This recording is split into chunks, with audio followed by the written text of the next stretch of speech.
Picture this for a second.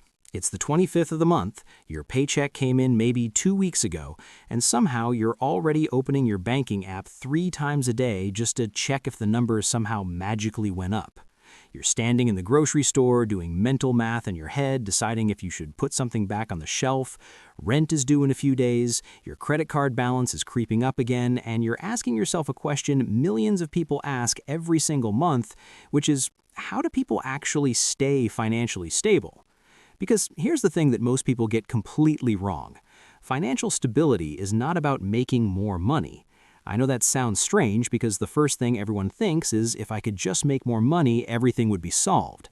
But the truth is, there are people making $40,000 a year who are perfectly stable, and there are people making $150,000 who are one missed paycheck away from a financial crisis. The difference is not income, the difference is rules. And today, I want to walk through 15 rules that you must follow if you want to always stay financially stable. Now, before we get into that, my name is Noble, and I spend way too much time thinking about money, personal finance, and why so many people struggle financially even when they're earning decent incomes.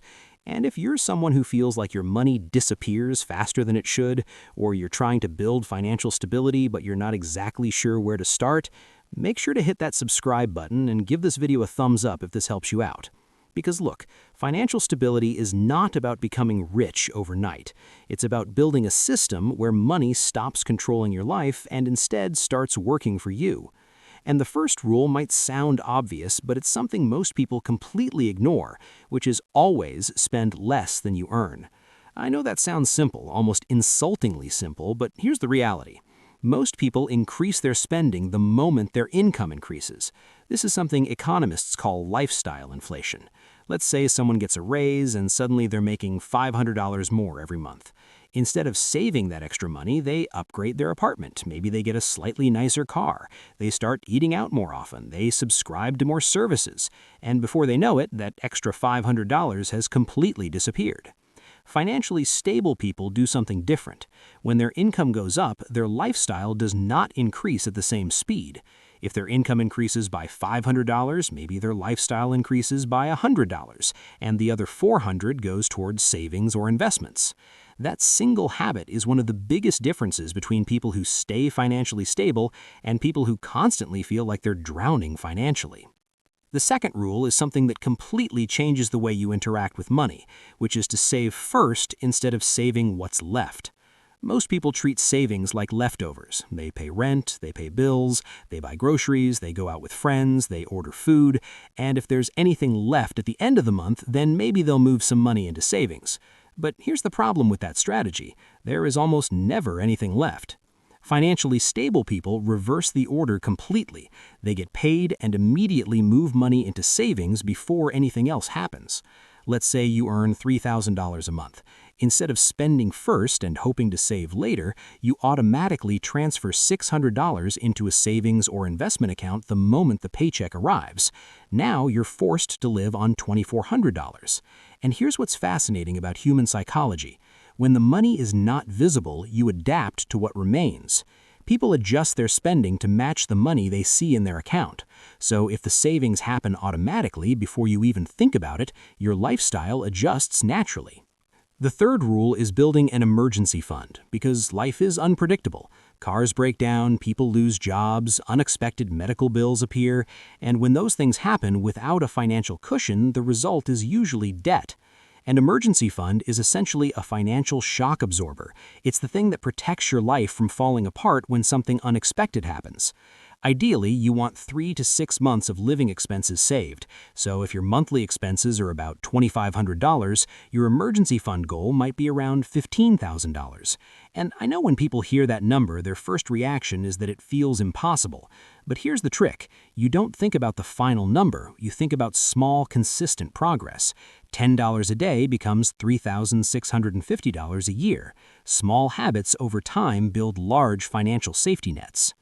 The fourth rule is avoiding high-interest debt, because high-interest debt is one of the most powerful forces working against your financial stability.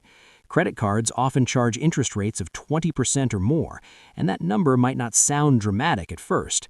But let's do the math. If someone carries a $5,000 credit card balance at 20% interest, they could end up paying about $1,000 a year just in interest alone. Think about that for a second. That's $1,000 that produces absolutely no value in your life. It doesn't buy anything new, it doesn't improve your lifestyle, it just disappears. Financially stable people treat credit cards like debit cards. If they cannot pay for the purchase immediately, they simply do not buy it. The fifth rule is tracking your money, and this is where things start to get really interesting, because most people genuinely have no idea where their money goes. Ask someone how much they spent last month on food delivery, subscriptions, random online purchases, and small convenience spending, and most people can't answer that question accurately. But when people start tracking their spending, something fascinating happens. Awareness changes behavior. When you see the numbers in front of you, you naturally start making better decisions. Suddenly that $15 delivery fee doesn't feel worth it. Suddenly that forgotten subscription stands out. Tracking money is like turning on the lights in a dark room. The sixth rule is increasing your income over time, because while saving and budgeting are important, there's a limit to how much you can cut expenses. At some point, the bigger opportunity is earning more. This might mean learning new skills, asking for raises, switching careers, starting a side hustle, or building additional income streams. Inflation quietly erodes purchasing power over time, which means the same amount of money buys less every year, so growing your income becomes a form of financial protection. The seventh rule is automation, because willpower is unreliable. Motivation comes and goes, but automation removes the need for motivation entirely. Financially stable people automate their savings, automate their investments, automate their bills. When money moves automatically, the process continues whether you feel motivated or not. The eighth rule is investing early, and this is where the math becomes shocking. Imagine two people investing $300 a month. One person starts at 22 years old, and the other starts at 32 years old. Assuming an average return of 7% per year, the person who started 10 years earlier could end up with more than twice the amount of money by retirement, not because they invested more each month, but because time did the heavy lifting. Compounding is one of the most powerful forces in finance.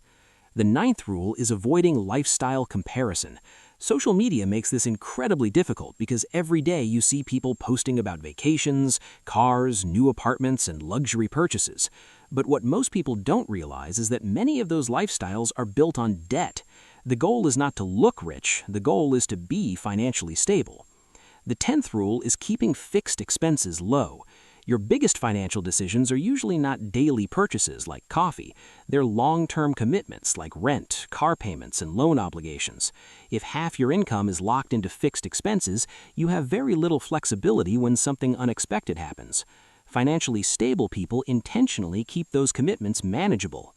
The 11th rule is building multiple income streams. Relying on a single income source can be risky because if that job disappears, the income disappears with it. Even a small side income can dramatically improve financial stability. The 12th rule is thinking long-term. Every dollar you earn represents a choice. You can spend it immediately or you can invest it for future growth. Financially stable people learn how to balance enjoying the present while still protecting the future. The 13th rule is learning about money, because most people go through years of education without ever being taught how finances actually work. Reading books, listening to podcasts, and learning basic investing principles can completely change your financial future. The 14th rule is protecting your finances. Insurance, emergency funds, and risk management might not feel exciting, but they prevent financial disasters. And the 15th rule, which might be the hardest rule of all, is patience. Financial stability does not happen overnight. It's built through consistent habits repeated over years. Small decisions compound over time in ways that are almost invisible at first, but incredibly powerful later. Someone who saves and invests consistently for 10 or 15 years can completely transform their life. And look, the goal here is not perfection. Everyone makes financial mistakes. Everyone has months where things don't go according to plan. The goal is simply to build a system that makes stability the default outcome of your behavior. Because when you follow these rules consistently, something incredible happens. Money stops being a constant source of stress. Instead of feeling like you're constantly behind, you start feeling like you're slowly gaining control over your future. And that sense of control, that peace of mind, that freedom to make decisions without financial panic hanging over your head, that is what financial stability really looks like. So, if you take anything from this video, remember that stability is not built from one big decision. It's built from hundreds of small decisions made consistently over time. Start with one rule, apply it, then move to the next, and before you realize it, you will have built a financial foundation that protects you no matter what life throws at you. And if this helps you even a little bit, make sure you subscribe to the channel, because we talk about money, investing, and financial independence in a way that actually makes sense for real people trying to build real stability in their lives. And I'll see you in the next video.